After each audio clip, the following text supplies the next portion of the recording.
Welcome to IP Service, Learn IT Tips and Troubleshooting. Today I'm showing how to on Facebook Professional Mode some easy steps.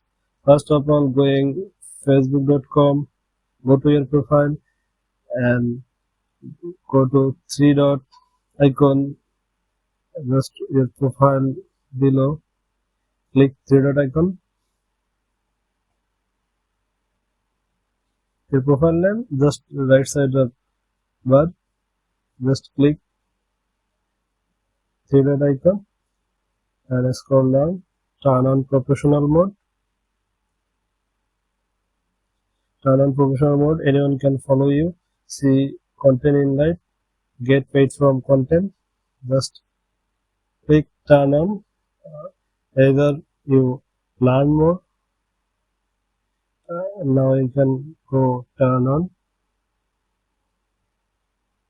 Welcome to professional mode. Just done. Your Facebook profile just on refreshment.